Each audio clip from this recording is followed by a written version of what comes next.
why do we have the two different, one with yeast and one without? Because of Passover. Because of Passover. Remember the story from earlier in our study of Exodus that the Israelites had to leave in a hurry. Once after the last plague and the killing of the firstborn, Pharaoh said, get out now. Get out right away. Get out. You better be out of here by sunup. Okay, get out of here. Right? So they made bread without yeast. They didn't wait, 2, 3 hours, 4 hours, whatever, for the bread to rise. Okay? So they just put the flour and water together, a little bit of salt. That's it, and made flat cakes, tortillas, I guess we would call it, whatever, or pita bread or something like that. And so in commemoration of that, God commanded the people in the Old Testament Jews, in order to remember the fact that they had to leave Egypt in a hurry, that once a year, at least, they would eat this unleavened bread. Now, the fact of the matter is, of course, that it was pretty much of a staple anyway. I mean, they ate it more often than once a year. I don't know today, what people's preference are in that part of the world. I am told by soldiers who served in Iraq and Afghanistan and Kuwait and places like that, that unleavened bread is still quite popular and is still cooked quite a bit in that part of the world. Also, though, but leavened bread also, bread that has yeast in it, is also popular. So they're both pretty popular still to this day. I would say in the West, the non-Jewish world, Gentile world, probably leavened bread is probably more popular, but I don't know. Still, God wanted His people in the Old Testament to remember the Passover. That's why He instituted the Passover, and He wanted them to remember details about it. Now, therefore, when Jesus in His ministry decided to institute the sacrament of the Lord's Supper, that was done at a Passover. It could have been done at any meal. It could have been done at any time during His ministry. But it was in God's decision and in God's plan to have that sacrament instituted at a Passover meal, the final Passover meal that Jesus would enjoy with His disciples before His crucifixion.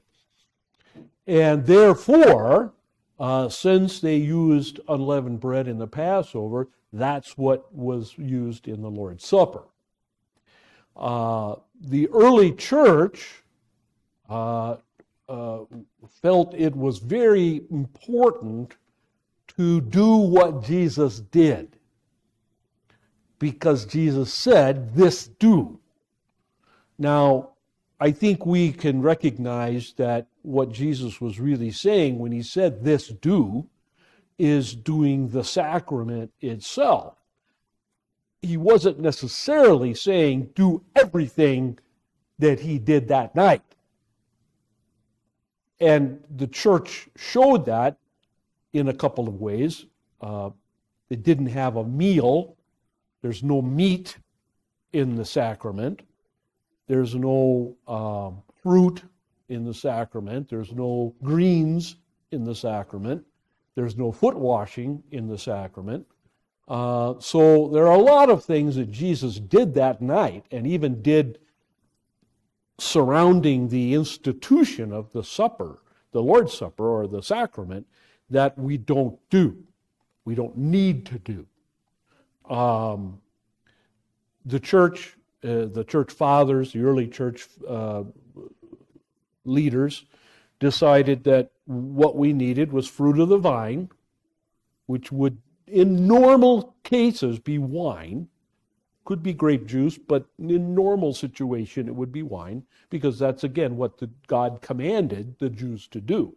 He commanded them to drink wine at the Passover, when they commemorated the Passover. That's one of the reasons we know that at the Last Supper, Jesus had wine, not grape juice.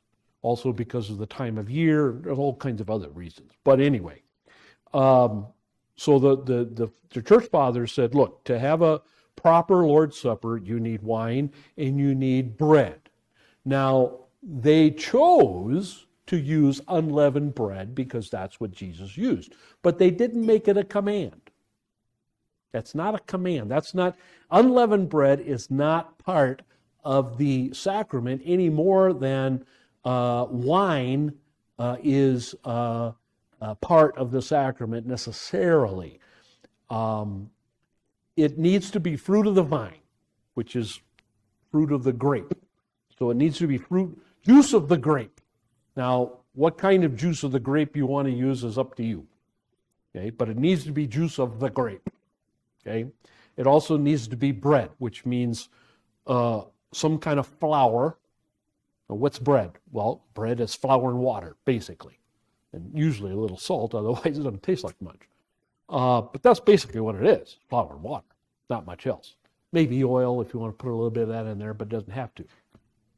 My mother's recipe for bread is 4 ingredients: flour, water, yeast, 5. A little bit of sugar and salt. Five ingredients, that's it. She calls it her diet bread. And that's all you need. You need some kind of flour. Does it have to be wheat flour? Not necessarily. We know that the Jews made bread out of millet. We know they used oats. We know they used, I'm trying to think of the plant. Can't think of it off the top of my head. Probably didn't use soy. Probably didn't. Most likely soybeans were more India, China. Don't think they grew in the Middle East, at least in those days. Didn't have corn, of course. That was discovered in America. Potatoes discovered in America, so it wouldn't be potato bread. So it was some kind of grain, some kind of grain, and could be rye. Yeah, could be a rye or something. So that's all that's required is a bread of some kind and a fruit or juice of the grape of some kind. Doesn't have to be red. Could be white. Could be pink. Could be whatever. Just juice of a grape and some kind of bread. That's all. Over the centuries, it has become common. It has become kind of traditional to use unleavened bread and wheat. To use unleavened wheat bread and to use wine rather than grape juice. And again, because we know that's what Jesus used at Passover. But that's not any central part of the sacrament. The sacrament needs, as I say, some kind of bread, juice of grape, the words of institution. Those 3 things. Needs those 3. And to actually distribute the consecrated bread and wine. That's it. Those are the basic minimal requirements to have a proper or true, accurate, whatever you want to call it, Lord's Supper. But we want to use, California sourdough and champagne. We can do that. Luther said you couldn't use beer and pretzels because beer is not fruit of the grape. So, but using an Oktoberfest. yeah.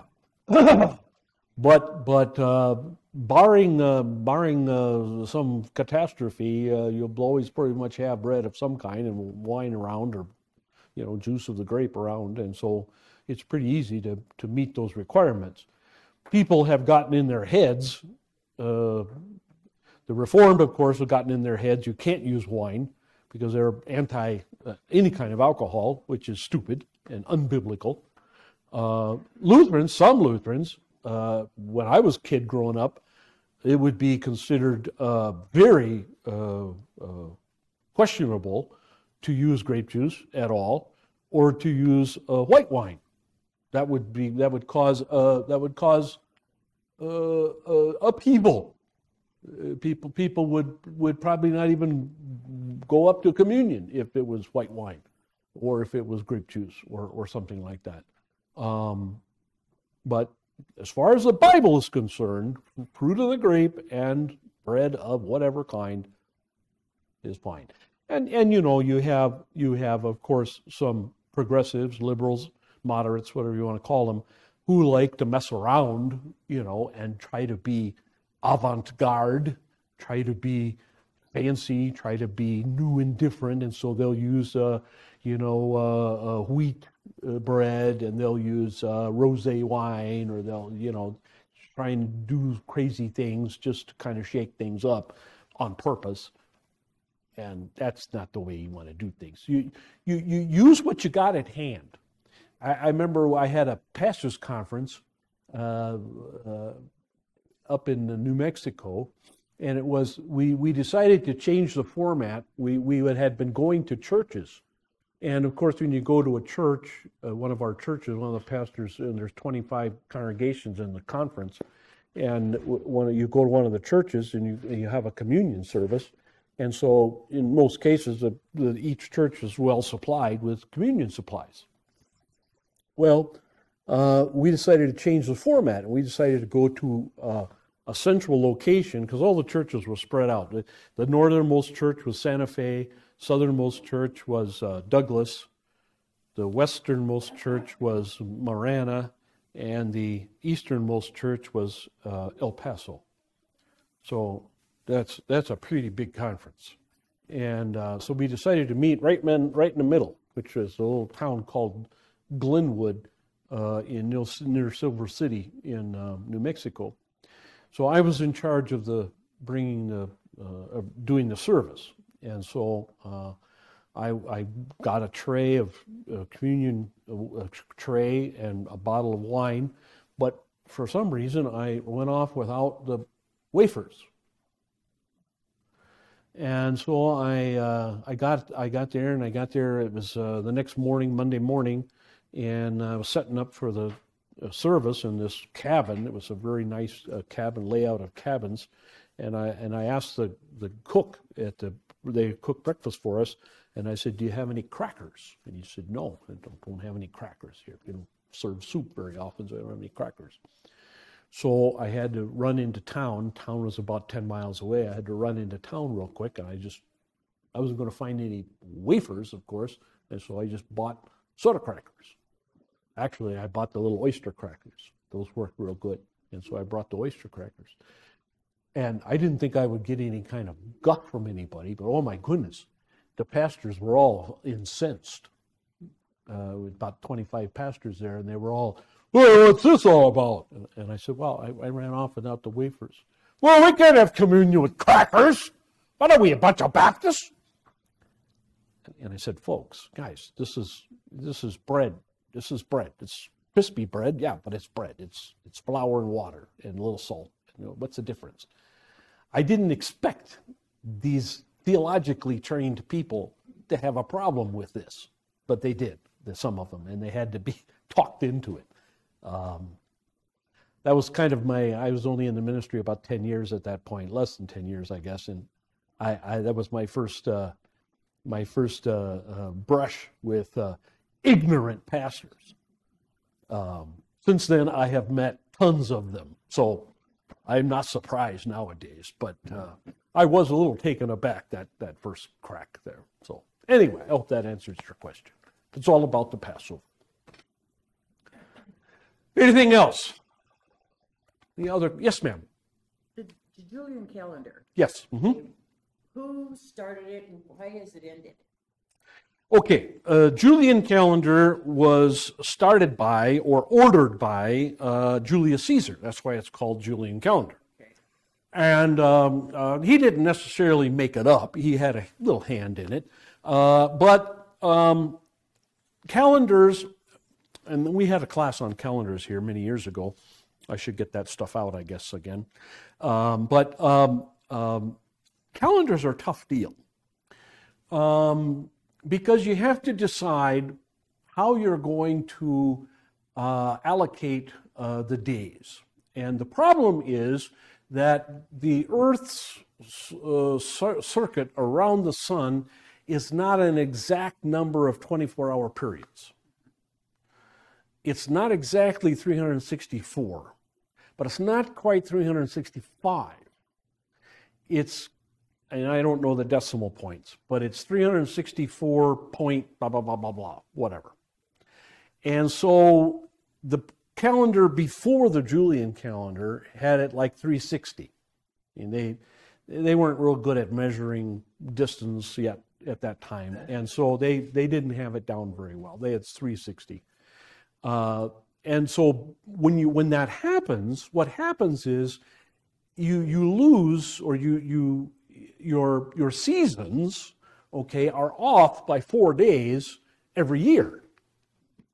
And after 100 years, then you've got summer, beginning in February or something. And just like, whoa, wait a minute, this is just, and people they have to figure their planting, their crops, and they're figuring on journeys and things, and they're picking time because of the storms on the sea and whatever. And so it's kind of important that your calendar stay relatively close to the seasons of the year. And of course, the seasons of the year are affected by the sun, but they're also affected by the moon a little bit, and things like that. And so Julius Caesar, he took a look at things and he said, this is not working. We need a more accurate calendar. And so he came up with the Julian calendar. He and other fellows came up with the Julian calendar, which was 364 days a year. And easily divided, okay? They had 13 months, and he had a whole month of partying. An entire month. The 13th month was party hardy. Nobody worked. All you did was party. All you did was go to orgies or go to the Colosseum, it's just nobody worked. You just stayed drunk for a whole month, and whatever. So everybody kind of liked that calendar. It was kind of fun with that one. And the beginning of the year was at the end of March. The end of March, first part of April, that was when the year switched. The number of the year switched. And of course, you got to remember that the years were not marked by Jesus' birth, of course, before Jesus was born. Okay, so in Rome, the year one, okay, in Rome was 753. We would say 753 BC. And that was. In English, we would say FC, founding of the city. Founding of the city of Rome was 753 BC. Now, of course, they didn't call it 753 BC. And of course, they didn't call it year one that year that it happened. It was a while. The Roman Republic started around 500 or so. The Roman Republic started, I'm going to say 500. That's not exact, but around the 500s. Up till then, they had kings for about 200 years, give or take. They had kings. They didn't like that. And they knew something about the Greek system of kind of democracy, but they didn't like that either. They didn't think democracy was a good idea. They didn't want every Tom, Dick, and Harry to have a say in everything. On the other hand, they didn't like a king ruling over them. They didn't like that either. So they came up with what we call today the Republic, which is you select certain people to run the government, and these represent you, or represent the common people, in the government, and they select then a leader. And for a long time, they selected two guys at once. That way, not one guy would have all the power. And they were called proconsuls. First consul. First counselor, I guess, would be a good definition. First counselor. This continued for a long time until the time of Julius Caesar. Julius Caesar took over in the 50s BC, and he was one of the first counselors, one of the proconsuls, and he didn't like the other guy too much, and the other guy was kind of weak, kind of wimpy, and so Caesar decided to take over, and he became the first. He wasn't really the first emperor. I mean, he would have been the first emperor, but he was assassinated. He became the first emperor in a sense because he declared himself the single ruler over the republic, and he got rid of the other office, and he became, for all intents and purposes, the dictator. The term was he became the first citizen, first among equals. You know, that's an oxymoron, isn't it? First among equals. You can't have, if you're all equal, you can't have a first, can you? But Julius Caesar declared himself first among equals. Yeah. He was a senator, but he was also a proconsul. But then he said, well, I'm going to be the only guy. Anyway, so he looked at things and he said, this is not working. And so he just decreed, we're going to change the calendar. And we're going to change the calendar in two ways. We're going to make the year 364 days.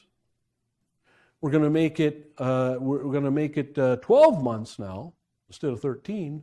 And so the months are going to be a little bit different. Some months are going to have 30 days. Some months are going to have 31. Some months are going to have 28. And we're going to switch from April, 1st of April, as the beginning of the year, back to the 1st of January. And the reason, one of the reasons, is because the god Janus is the god of past and future, kind of the god of time, if you will, and he's two-faced. Not two-faced in that he's a liar, but two-faced that he has one face going forward and one face going backward. If you ever see a representation of the god Janus, it's a head with a face on both ends, face on this side and face on this side. That's Janus, January. Okay, so January then became the first of the year. Now, a lot of people, and of course, this was only in Rome at first, and it took a long time to get out to the other far-flung areas. In some areas, they didn't change the calendar at all because they weren't under the thumb of Rome. They weren't under the rule of Rome. So it wasn't really until the Roman Church, centuries later, became over areas that they made the change. And like an area would be a pagan area, and they would still have the first of the year in the spring, which makes perfect sense, doesn't it? It really does make sense to have spring be the first of the year, not winter. Winter should be the tail end of the year, okay? So, but then when countries became under the rule of Rome, then of course one of the things they had to adopt was the Roman calendar. And that was, at that time, the Julian calendar. And then that's why, for example, if you were still a pagan or an uncivilized person, you celebrated April 1st as New Year's Day. And thus you were a fool. Thank you. That's why April 1st is Fool's Day. Right, exactly. See, now you know. See, in case you're on Jeopardy, got that question down. All right. So anyway, now, Get fast forward to the Middle Ages, middle of the Middle Ages, and people started seeing the problem again. It wasn't happening because they were off by 4 days, but it was happening because they were off by 1 day, or part of 1 day. And so eventually you had season creep. The seasons creeped as the years went on, and you're talking now 1,200 years, 1,300 years, that's a lot of days now. Summertime is now in I don't know, September or something, and it's just, things are off. And so there's no Roman Empire now. Who rules the world? The Pope. Okay? The Roman Church rules the world, pretty much. And what they say goes. This is before the Reformation, right? And so it kind of became, somebody said, hey, we got to do something about this. Who's the only guy who can make a pronouncement that will have to be obeyed in Germany and England at the same time, and France and Italy and Austria and Turkey and, Egypt and everywhere else? I mean, who's got that kind of clout? Well, the guy in Rome has got that kind of clout. And so Pope Gregory, he said to his mathematicians and others, he said, you figure out a new calendar. Okay. And so they figured out a new calendar, and it's kept some of the things of the Julian calendar. And instead of 360, okay, that didn't work, and 364, that didn't work. Let's go to 364 and a fourth. 25. Okay? Let's do that. And then let's also do one other thing. Let's also, any year that's divisible by 400, we won't have a leap year, plus one. We won't have a leap year. If it isn't divisible by 400, then it gets a leap year. So, for example, 2024, I think gets a leap year. I'm not sure. Gets a leap day. I think. Anyway. So then every 400 years or so then you catch up again, and they figure that this calendar will probably, with this little extra added doohickey, they figure that this one will keep us in season for thousands of years. We won't get out of whack at all, okay, or shouldn't. And so the Pope declared that. Now, when the Pope declared that, there were countries who said, no, we're not going to do that. We don't care what you say. By the time this all got worked out, the Reformation had happened, and the Protestant nations said, no, we're not going to participate, especially England. And so for a long time, you had England and all its colonies go by the Julian calendar, and the rest of the world going by the Gregorian calendar. Of course, in the eastern part of the church, they weren't ruled over by the Roman Church either. And so the Eastern Orthodox Church, they had a different calendar. Mm-hmm. And so in Russia, Poland, Ukraine, Romania, Bulgaria, Turkey, that. And of course, the Chinese had their own calendar. The Indian subcontinent, they had their own calendar. Africa had their own calendar, etc., etc., etc., etc., etc., etc. What's that? And the Jews, of course, yes, had their own calendar. Eventually, the British, because of their dominance around the world and their huge navy and all their colonies everywhere, they decided to get on board. But it wasn't until after the American Revolution. And so when the British came on board, by that time their calendar was, I forget now, 7 or 17. I think 17 days off from the new Gregorian calendar, I think. And so they decided that sometime in November of a year, sometime in the 1700s, late 1700s, they just decided we're going to to erase those numbers. We're going to erase those days as if they never happened. Well, you got to do stuff like that when you're changing calendars. And so all around the world, all the British colonies, they lost 17 days or whatever it was. And if your birthday fell in there, too bad, or if some big important event happened that day, tough rocks. And so now when you look in a history book sometimes, you'll see a date sometimes of a battle, or in that period of time, you see a battle or an invention or discovery or death of somebody or birth of somebody or whatever, and it'll say old calendar or new calendar. And when it says old calendar, it means that happened before the British accepted the new calendar. So that's what that means. If you ever see that old calendar, that's what it means. Why do they have Christmas actually is January 7th? Well, there's two reasons for that. In a lot of part of the world, they celebrated Christmas on Epiphany. And Epiphany is January 6th. And so January 6th became Epiphany, and they felt that when Jesus was visited by the Gentiles, so they figure the Jews and all, the shepherds were Jews, Mary and Joseph were Jews, the people of Bethlehem were Jews, the people of Jerusalem were Jews, and so they figured when the wise men showed up on January 6th, or celebrated on January 6th, that's when Jesus came to the world, or was shown to the world, and that was a good time to celebrate Christmas. And so that's why they did that. The other reason is because they were off that many days. Yeah.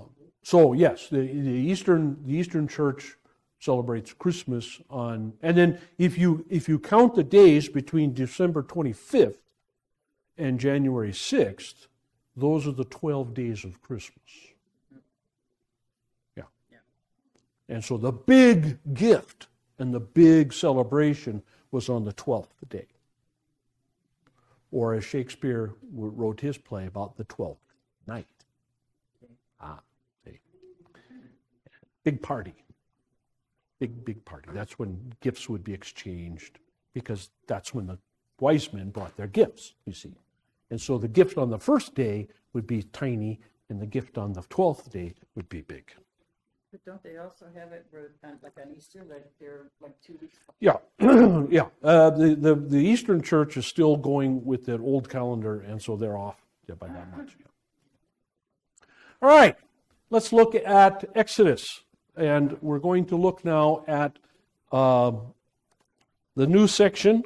But we want to finish the discussion, however, on family relationships. You didn't have these papers before, so you now have them. And let me just go through some of this with you. Letter A, anyone who attacks his father or mother must be put to death. The word here translated as attack means to strike lightly or severely, literally or figuratively. How severe the striking can be is clear from the fact that it's used of Moses killing the Egyptian in Exodus 2. So the same Hebrew word is used for striking here that was used for Moses killing a person. So obviously it's pretty severe.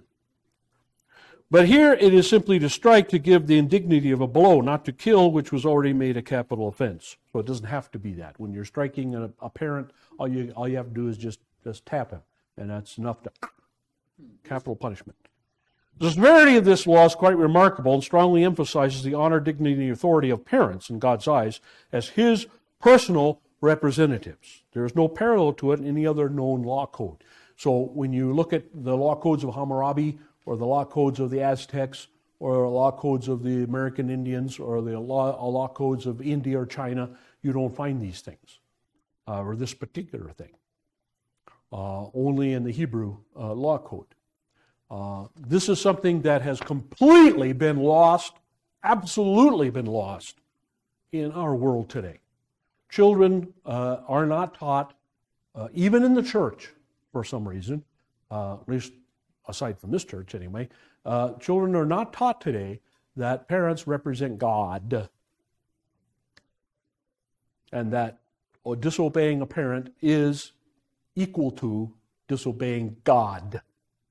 Okay? That they're not taught that anywhere That's that I what know. we of. were taught. Yes, sir. My father made sure we knew that. Yeah, yeah. But today that is totally untaught. Even in Christian families, families that go to church, my families that attend here, their kids, even my grandkids, they wouldn't agree with that in a million years. Not in a million years. Be the kid's friend. Yeah, that's part of the problem. I don't know what else. I think parents are afraid of their children.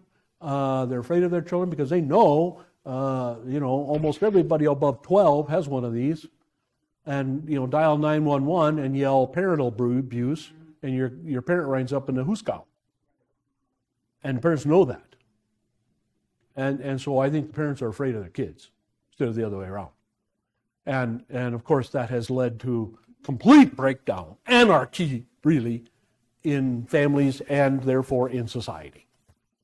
And if we want to understand, why the flash mob robberies of stores, if we want to understand why the homeless, we want to understand why the drug culture, we want to understand why the violence, we want to understand, anything in our society, that's the first place we go.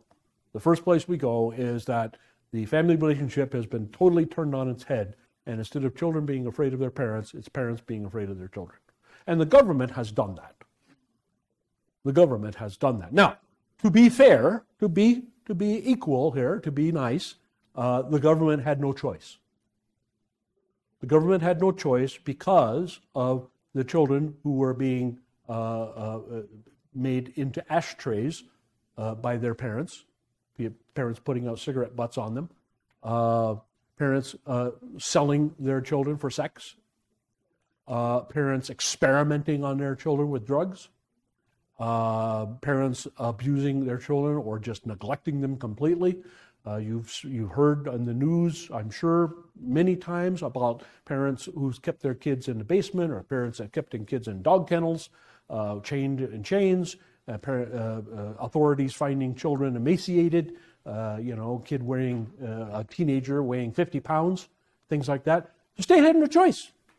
The government had no choice. I mean, after finding, 8 or 10 or 12 of these around the country, the government had to say, well, we can't trust parents to take care of their kids, no matter who they are or what they are. We can't just assume that parents are going to take care of their kids, and therefore we have to now give kids the option or the ability to turn in their parents for whatever reason. And so again, the parents brought this on themselves. The older generation brought this on themselves, and now that they are afraid of their children, now of course that just complicates the matter even more and makes things even crazier. So, and I don't think it can ever. You can't put that genie back in the bottle. That's not possible. What's done is done.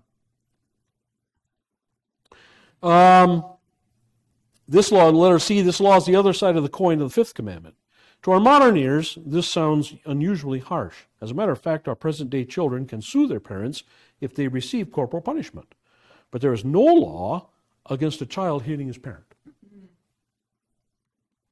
Isn't there domestic violence? Because Usually the child has to be over 18 for that, usually. But what you're saying, like a 10-year-old hitting his mom. yeah, there's no law against that I know of, that I could find anywhere.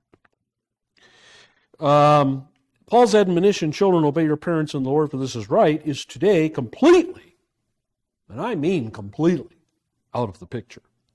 The whole concept that a family is an image of our relationship with God has gone out the window. As far as society is concerned, as far as the state, not as far as the church is concerned. Well, most churches, unfortunately, but not a true church. You might remember that when Vice President Dan Quayle criticized the TV program Murphy Brown for exalting single parenthood, he was asked what planet he came from. The Bible teaches that God is our Father and that we are His children within the framework of the heavenly family. Mom, dad, kids. Mom, dad, together, kids. Okay? Parenthood is a picture of reality of God, and so is the relationship between a child and his parents. So in the eyes of God, a child who raises his hand against his parents raises his hand against God. That's the point. That's the emphasis. That's what God Himself is saying. And that's why Moses said what he did. D, the problem, however, is that no perfect parents had and no ideal families. That's why Paul, after admonishing children to obey their parents, said, "Fathers, do not overcorrect your children. Instead, bring them up in the training and instruction of the Lord." Okay? That overcorrect has been translated all kinds of different ways. Exacerbate, irritate, antagonize. But really, it means be overbearing. We go over the top, right? E, the importance of this law for us is to recognize hatred towards parents is a sin. This does not mean that we have to accept parental authority without any questioning. This study is not the place to enter into the complex problems of family relationships and the upbringing of children. Suffice it to say that this commandment gives us the framework of the proper godly relationship between parent and child. The relationship will only work in an atmosphere of unconditional love. Where that love is absent, the whole of reality is pulled out of whack. Letter F, next page. This commandment should be linked to the one following in verse 17. Anyone who curses his father or mother must be put to death. Here the connection between the image of the earthly relationship and the reality of the heavenly one becomes even more evident. A child who curses his parents uses the name of the Lord in order to jeopardize that parent's salvation. The intent of the law may have been more the attitude of denial of such a relationship rather than the actual physical lifting up of a child's hand against his parents. In God's view, the family bond is meant to be the area of security. The strength of fatherly love and protection is needed to give a child a sense of being safe in the hostile world. A child without a father stands naked in the cold. The warmth of motherly love is meant to give a child the emotional security of feeling loved because of what he is. Both needs are indispensable in a healthy growth of a child into adulthood. Again, even the experts today, even the psychologists today in our society admit that two-parent families are better than one-parent families. Dan Quayle has proven to be right, even though his criticism is still disliked today. But he is right. Now, unfortunately, society doesn't seem to care what gender those parents are. They could be two women or two men or two trans. But the whole idea, the biblical picture of the mother as nurturing, as very merciful, forgiving, very touchy-feely, warm, huggy, fuzzy, however it was, and the father as protecting and disciplining. Okay, that's the biblical picture. That's the way the Bible is written. Okay, that's the way God reveals His will to us. Okay, male and female with their gender-specific traits. Okay, when you goof up, where do you run? You run to mommy, right, rather than daddy. Or in the old days, you would hear, wait until your father gets home. Okay? Mom is the one you hide behind her skirts. You hide behind her apron strings. You hide in her love, and you hope mommy will keep daddy from beating you to death. Okay?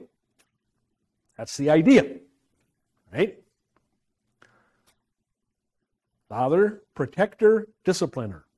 Okay? Provider. He provides the goodies, brings home the bacon, you might say. He keeps the Indians or the whatever from attacking, protects the homestead, all that. And there, when people get out of line, he grabs the stick and whangs to bring discipline back into the situation. That's the role. Mom, on the other hand, takes the provisions, makes them into food, takes the other provisions, makes them into clothes, etc., etc., washes the kids, does this and that, whatever is necessary for them, feeds them, and so on and so forth, tucks them in at night, all this kind of good stuff is the loving guy, the forgiving one, that's okay, mommy still loves you, that old kind of thing.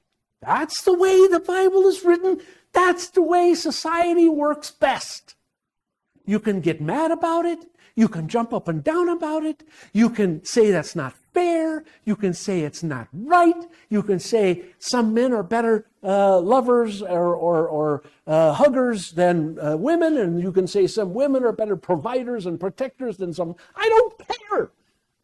None of that matters. Okay? None of that matters. What I described is the way God set it up. It matters to God. Okay? If you're going to have a family under Christ and in God, it needs to pattern itself after that picture. Okay? If it doesn't, it's not godly. It's not biblical. It's as simple as that, folks. But to say that today is to be so completely out of step with the entire rest of society that the question, are you from Mars, is going to be asked. What planet are you from? Are you weird? Are you strange? Are you bizarre? What? Have you been asleep for 10,000 years? Are you a Nathaniel? Are you what? Cro-Magnon? What are you? What are you? Weirdo?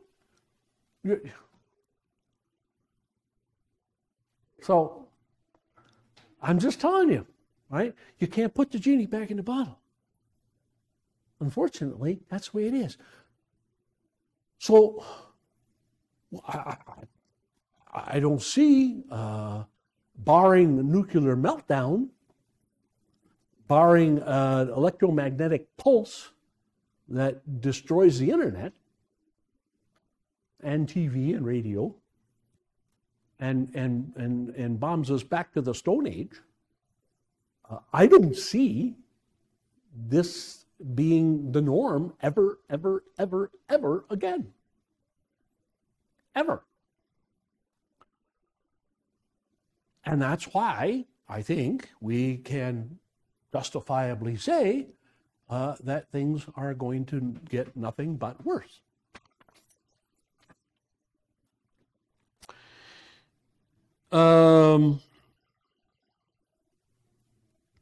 Letter H. When a child feels that the wall of protection is a limitation of his abilities, that's what most of them are told today. Whether they feel that way or not, that's what they're told. And he wants to break out of it prematurely, he harms himself. There should come a point in life for every young adult at which he feels he should leave his father and mother and become what he was meant to be. But even then, the old fences should not be torn down as if they never had any value. The problem is, of course, that some fences do enclose too harshly and for too long. Parental authority should not be extended beyond God's limit or be used to crush instead of invigorate. But even if parental authority is felt to be a yoke, it may be better to bear it than to shake it off prematurely. Again, what's the biblical picture? It's already described really early, even before the fall. Moses describes it by the Holy Spirit when he says at the end of the creation of man and woman, for this reason, a man shall leave, notice, a man leaves father and mother,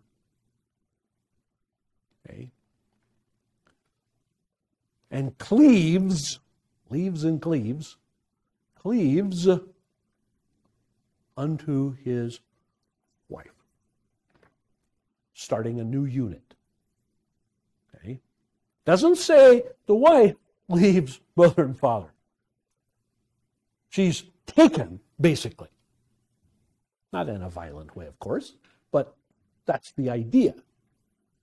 The idea is he leaves and he becomes the head of a new household. She does not become the head, therefore she does not leave. She is taken. That is the biblical model. This is why, up until very recently in human history, marriages were always arranged. And guess what? They were arranged by anybody? The father, more so than the mother. As Tina Turner would say, what's love got to do with it? Absolutely nothing. Zero. Nada. As Tevye said to Goldie, as they sat on the bed after 50 years. It wasn't quite 50 years. Goldie, Golda, do you love me? His wife says, huh? What? And then she proceeds to sing along, 25 years I've done this, 25 years I've done that, 25 years. And then she finally gets to the end of the song and she says, yeah, I guess I do. Okay? That's unheard of today. Absolutely unheard of. But which is better? Which is better? Which is the more normal human condition? If you take the 8,000 years of human history, okay, and all cultures around the world, take them all together, look at every single marriage since Adam and Eve. Every single one. How many? How many billions of marriages have there been in every culture, in every continent? Okay? Let's just say after Noah, after the flood. Okay? 4,000 years, 5,000 years. Okay? Add them all up. How many of them been arranged and lasted for till death do us part? How many of them were romantic and didn't get past first anniversary?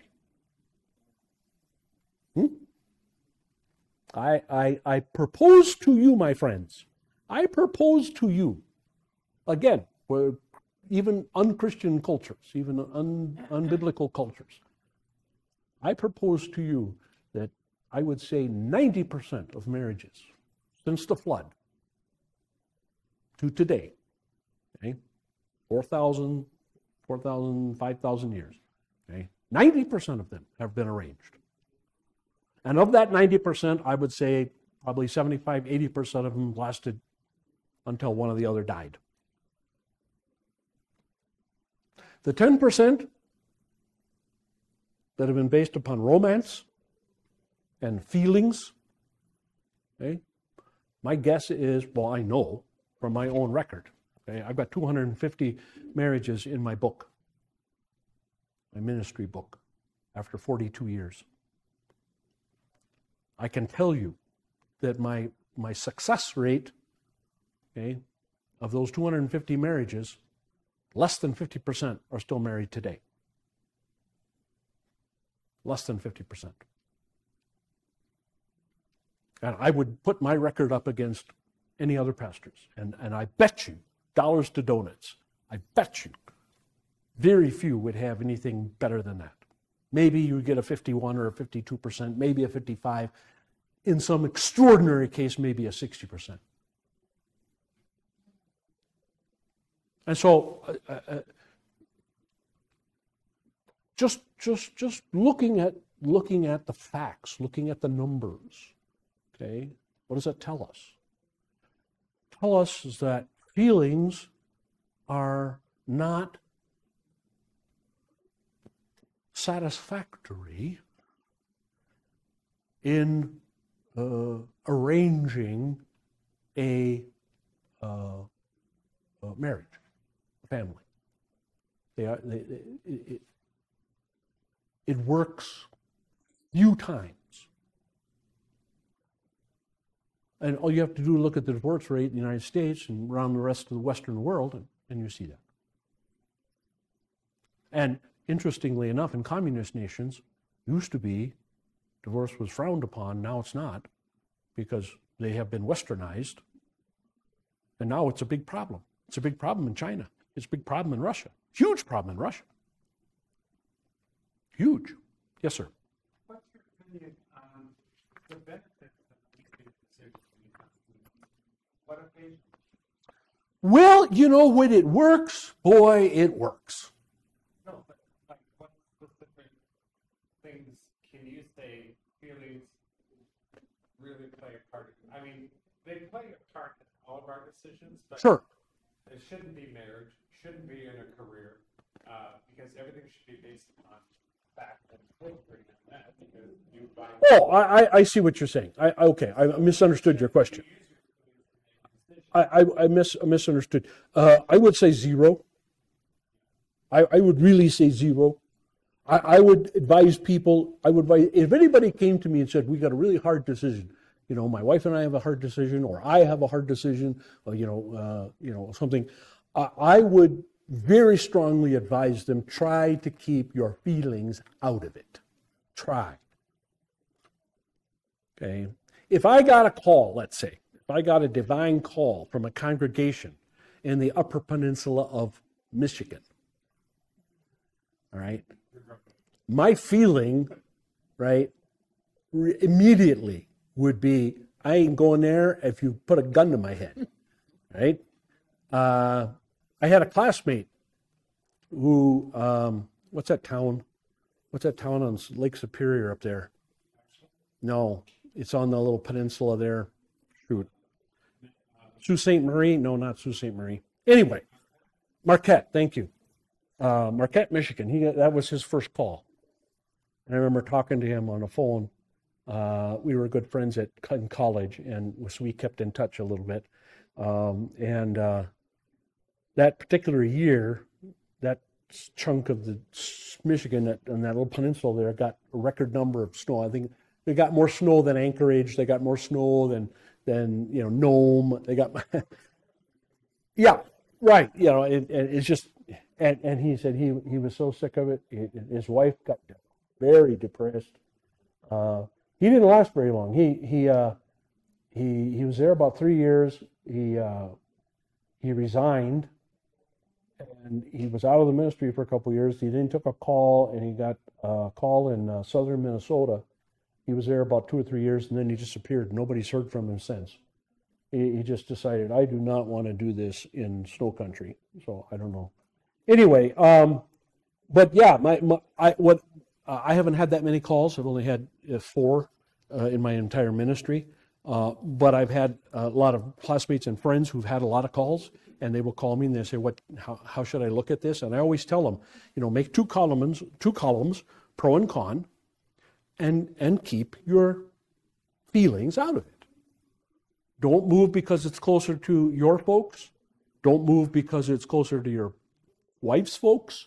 Don't move because your kids are in college there. Don't take the call because of the weather. Don't take a call because of the pay. Okay? Don't take a call because of bad pay. Okay? Or not take a call. Put pros and cons as far as the ministry. Do you have adequate lay support? Do you have are things organized there? Or maybe you're an organizer and you can do that. You can put that on one side or the other. Okay. Is the church in trouble? Is the church, been told, are there people saying it's going to close? Again, you may be a person who can turn that around, or you may be a person who would help it die faster. Okay. So you need to know yourself. But again, and married couples come to me and they'll say, hey, my husband has a job offer in Fayetteville, North Carolina, and I have a job offer in Portland, Oregon. And where should we go? Which one should we take? And I tell them, keep your feelings out of it, if at all possible. And sometimes it's just not possible, but keep your feelings out of it. So yeah, I would say nothing really. I mean, I mean, how possible is that? We are emotional people, but I would say try to keep it out. Between the verses on the negative side of family relationship, letter J, we find a verse on kidnapping. It kind of, as I was reading that last week, I'm sure it kind of stood out for you. You kind of thought, whoa, what's that doing in there? Anyone who kidnaps another and either sells him or still has him when he is caught must be put to death. The verse seems to be out of context as it is sandwiched between two verses regarding the relationship between child and his parents. It could be, however, that the change of subject and then the coming back to the previous subject are meant to throw light on the other two. It is the attitude of deception of a man who lures his fellow man into a situation in which he loses his independence and liberty that may be the theme in the two surrounding verses. Unhealthy family relationships as a result of sin that came into the world. The devil breaks up families, and he conditions man for this breakup by propaganda that says that family bonds are no good to start with anyhow. That is the deception which is highlighted in these verses. So the whole idea that we can say without fear of contradiction that the teaching today in our schools, by our medical community, by our mental health community, by our college community, and most churches, the whole thing today about that this gender business is bad, that men should not be said to be this kind, and women should not be said to be this kind, so and so, okay? We can, I think, say without fear of contradiction, that is satanic. And I don't think we need to mince words. It is satanic. It is from Satan. This is how Satan works. He takes something created by God that is good, and he turns it on its head. He turns it upside down. He turns it into something bad. And he teaches it as something bad. And he convinces people that it is something bad. Okay? This is the way the devil works. And so this gender nonsense, this trans nonsense, is exactly that. It is nonsense. More than that, it is demonic.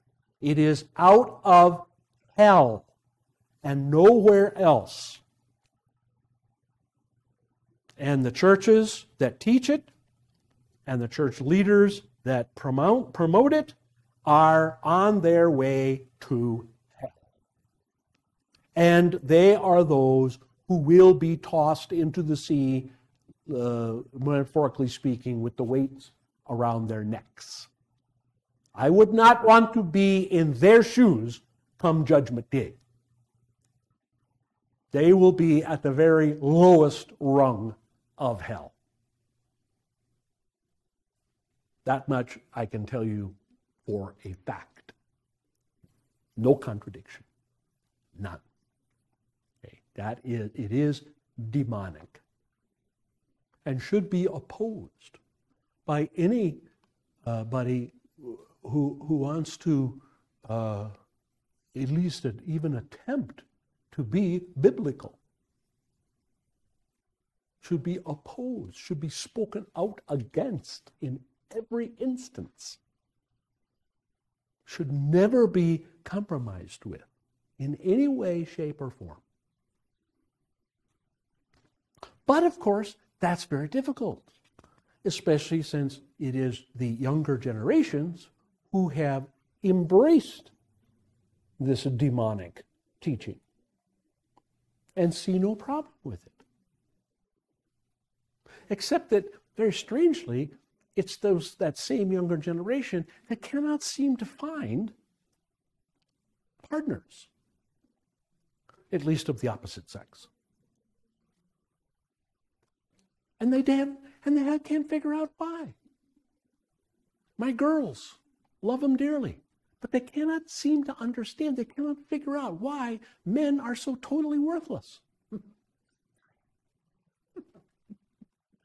They've always been kind of worthless, but now they're totally worthless. There is no redeeming social value to them anymore, at all, period. Used to be they were good for a few things. Now they're good for absolutely nothing. They're barely even good as sperm donors. And even that, you're better off going to a sperm bank, a laboratory, and you are hooking up with some guy. They're totally, completely worthless. And I have to say, most of the pastors I know, many of them 20 years younger than me, 30 years younger than me, are themselves totally worthless. They're totally worthless as men. They're totally worthless as husbands. They're totally worthless as fathers. And they're totally worthless as pastors. I wouldn't have any of them be my pastor at the point of a gun. I would rather be unchurched than have any of these guys as my pastor, with maybe one or two exceptions.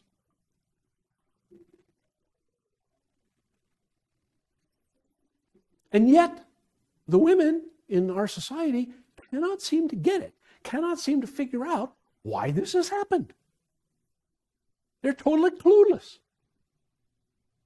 To which I say to them, look in the mirror, honey. Look in the mirror, dear, sweetheart, babe. Look in the mirror. Okay? Blame Gloria Steinem. Blame Betty Friedan. Blame Gloria Allred. But blame yourself too for going along with those crazy ladies. That's the problem. That's the problem. I mean, you can't even find a decent guy in Mormonism. You can't find, I've heard from many Mormons Mormon women come back from a mission, want to get married. You can't find a decent guy who's going to actually hold down a job, be the protector, be the provider, They don't want to be. And the women have told them, "Oh, it's okay, babe, you don't have to. That's okay." This morning in the paper, there was a great little letter from a lady. Said her husband was a little bit older than her, decided to retire. Unbeknownst to her, she didn't announce anything, just told her. Said one day, just said, "Oh, I'm retiring. I'm getting Social Security. I'm quitting working." So now she has to take care of him. And he sits around on the couch all day, watching Discovery videos. Now he's on her health insurance and her dental insurance and all the other insurance. So she has to keep working so that she can still provide all those things. He does absolutely nothing.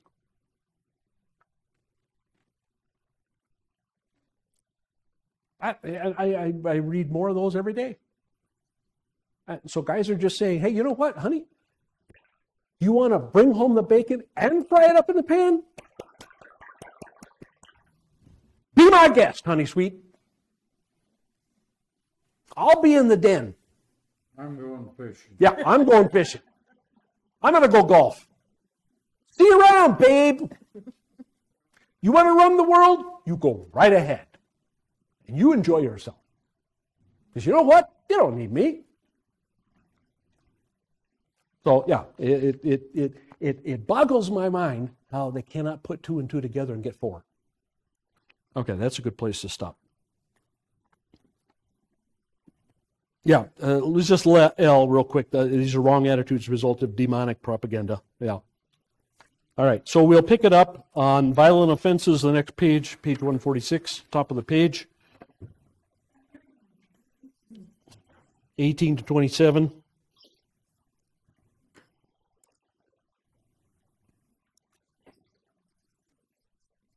Let's close. May the grace of our Lord and Savior Jesus Christ, the love of God the Father, and the fellowship of the Holy Spirit be and abide with us all. Amen.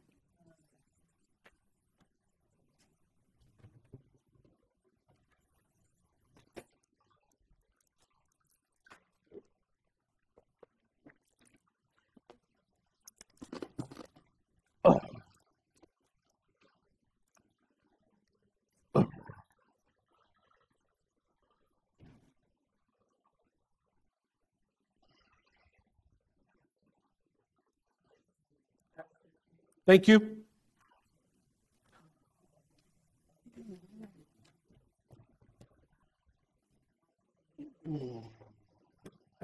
Yeah, Be here until the 21st. gotcha.